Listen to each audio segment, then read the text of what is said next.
बड़ा हर्षोल्लास देख करके मन प्रफुल्लित हो रहा है। हर जगह जय श्री राम की गूंज छाई हुई है। भक्त लोग जो आ रहे हैं वो इतने भाव विभोर हैं कि वास्तव में कलयुग में त्रेता युग का आविर्भाव हो गया है। भगवान श्री कृष्ण ने कहा है कि साधवो हृदयम मह्यम साधु नाम हृदयम तो हम, संत तो मेरे हृदय हैं।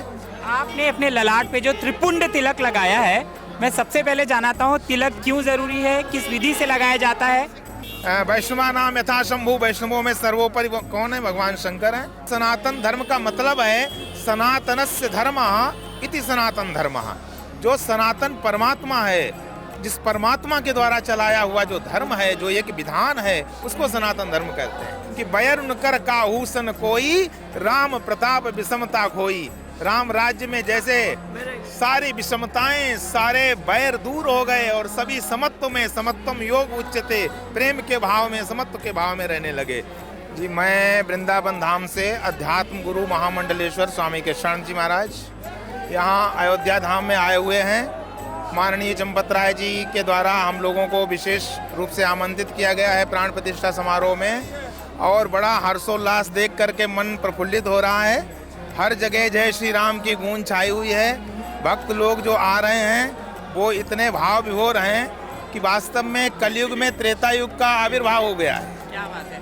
आपके अंदर जो भाव हैं वो किस तरह के भाव हैं? क्योंकि साधु के अंदर भी एक इमोशनल भाव होते हैं, और जब भगवान से जुड़े हों और आपको यहाँ ले आए हैं, आप आ गए हैं, तो वो भाव मैं जानना चाहता हूँ। बिल्कुल, देखो, संत तो वही होता है जो भगवान से जुड़ा होता है। भगवान श्री कृष्ण ने कहा है कि साधवो हृदयम मह्यम साधु नाम हृदयम तो हम, संत तो मेरे हृदय हैं।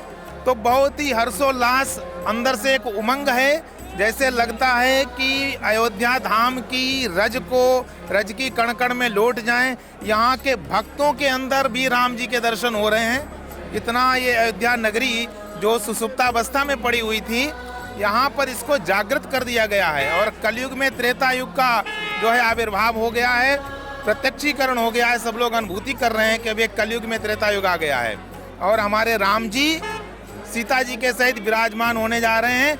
आपने अपने ललाट पे जो त्रिपुंड तिलक लगाया है, मैं सबसे पहले जानता हूँ तिलक क्यों जरूरी है, किस विधि से लगाया जाता है? देखो, तिलक बहुत आवश्यक है। तिलक जो है हमारे भारतीय सनातन धर्म में बहुत विशेष महत्व रखता है। तिलक जो है मस्तक में यहाँ पर लगाया जाता है। दोनों भ्रकुटियों के मध्य में आज्ञा चक्र होता है। जिस आज्ञा चक्र में योगी लोग ध्यान के द्वारा उस प्रभु के दर्शन किया करते हैं, आत्म दर्शन किया करते हैं। तिलक का बहुत महत्व है। तिलक लगाने से ही हम सनातनी भारतीय बनते हैं। और दूसरी बात यह है कि तिलक चाहे जल का हो, मिट्टी का हो, ये भी दिव्यर्था कालम, किसी भी समय तिलक लगाना चाहिए। मृत्तिका चंदनम चैव, चाहे मिट्टी का लगाओ, चाहे चंदन का लगाओ, चाहे जल का लगाओ, लेकिन तिलक जरूर। तिलक त्रिपुंड भी लगाए जाते हैं, ऊर्ध्वपुंड भी लगाए जाते हैं। जो शैव हैं वो त्रिपुंड लगाते हैं, जो वैष्णव हैं वो ऊर्ध्वपुंड लगाते हैं। और शैव भी वैष्णव हैं, वैष्णव भी शैव हैं। जैसे भगवान शंकर, वैष्णवा नाम यथा शंभु, वैष्णवों में सर्वोपरि कौन है? भगवान शंकर हैं। तो बहुत ही तिलक का विशेष महत्व है। देखिए, आज यहाँ पर सभी महारथी और आप सब मौजूद हैं। ये जानना चाहेंगे कि बहुत लोग सवाल करते हैं कि सनातन धर्म क्या है, तो बहुत सरल शब्दों में हमें आम जनता को, किशोरों को, जो नया युवा आ रहा है और जिनके अंदर शंका है सनातन धर्म क्या है, उनको समझाना है क्या है सनातन धर्म। देखिए, सनातन धर्म जो है वास्तव में धर्म एक ही है, केवल सनातन धर्म है। और सब पंथ और संप्रदाय होते हैं। सनातन जीवन जीने की कला है। धृति क्षमा दमोस्तेयम शौचम इंद्रिय निग्रह धीर विद्या सत्यमक क्रोधो दशकम धर्म लक्षणम। ऐसे ये 10 लक्षण हैं। कहीं कहीं पर हमारे भागवत में तो 30 लक्षण बताए गए हैं। अब कौन धैर्य नहीं धारण कर सकता है, इसमें जाति संप्रदाय की बात ही नहीं है। कौन संतोष नहीं धारण कर सकता है, कौन तितिक्षु सहनशील नहीं होना चाहता है, कौन अहिंसक नहीं होना चाहता है। ये अहिंसा क्या है? हमारे सनातन धर्म का। क्षमाशीलता सनातन धर्म का। तो सनातन धर्म एक जीवन संस्कृति है। और सनातन धर्म का मतलब है सनातनस्य धर्मः इति सनातन धर्मः। जो सनातन परमात्मा है, जिस परमात्मा के द्वारा चलाया हुआ जो धर्म है, जो एक विधान है, उसको सनातन धर्म कहते हैं। और आजकल बहुत सारे युवा मुझे मिलते हैं और कहते हैं कि भगवान को मैं मानता नहीं, भगवान है ही नहीं, हमें सबूत ला के दो। उनको क्या कहते भगवान को माने बगैर जीवन के अस्तित्व की कल्पना नहीं की जा सकती है। आप ये मान लीजिए, यदि भगवान नहीं है तो आप भी नहीं है, क्योंकि परमात्मा से ही जीवात्मा है। ईश्वर अंश जीव अविनाशी।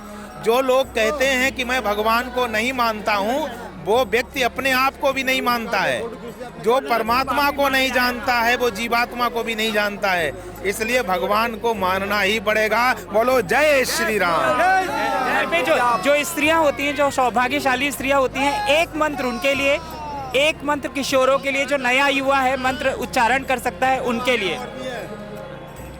हाँ देखो, जो भी स्त्रियां हैं वो भी भगवान का नाम लेते हुए, भगवान की शरणागति का सभी मंत्र जो स्त्रियां भी जप सकती हैं। श्री हरि शरणम का जाप करते हुए, ये ऐसा मंत्र है, श्री हरि शरणम का जाप करते हुए आप राम और सीता का भी ध्यान कर सकते हैं और राधा कृष्ण का भी ध्यान कर सकते हैं। युवा पीढ़ी को भी इसका जप करना चाहिए। ये ऐसा सार्वभौम मंत्र है जिसको सभी को जप सकता है। जय श्री राम। एक चौपाई मंत्र जो आपके दिल के सबसे ज्यादा करीब है, जो आप कहना चाहेंगे अपने तरफ से? मेरे दिल के करीब तो परमात्मा है, उसके अनेकों नाम हैं। वो राम के रूप में भी जाना जाता है, कृष्ण के रूप में भी जाना जाता है, और हम वृंदावन से हैं तो राधे राधे जय श्री कृष्णा करना हमारे स्वभाव में है। ये तो सवाल मैंने पूछे हैं, कोई ऐसा ज्ञान हमको आपको देना है, आपको लगता है ये बात मैंने पूछी नहीं, लेकिन आम जनता लोग हैं, क्या कहेंगे? देखिए, सभी को हमारी यही संदेश है सभी के लिए कि आज अवधपुरी में, अयोध्यापुरी में श्री राम जी की प्राण प्रतिष्ठा होने जा रही है। सभी लोग हर्षोल्लास के साथ, जैसे राम का चरित्र था, राम के चरित्र को अपने जीवन में उतार करके समरसता के भाव से रहना है कि बैर न कर काहूसन कोई, राम प्रताप विषमता खोई। राम राज्य में जैसे सारी विषमताएं, सारे बैर दूर हो गए और सभी समत्व में, समत्वम योग उच्चते, प्रेम के भाव में, समत्व के भाव में रहने लगे। ऐसे सभी रहें, यही मेरा संदेश है। बात करने के लिए बहुत बहुत शुक्रिया और ढेर सारी शुभकामनाएं। मैं तिलक चैनल को अध्यात्म गुरु महामंडलेश्वर स्वामी कृष्णानंद पुनः बहुत बहुत शुभाशीर्वाद देता हूँ, बहुत बहुत शुभकामनाएं देता हूँ।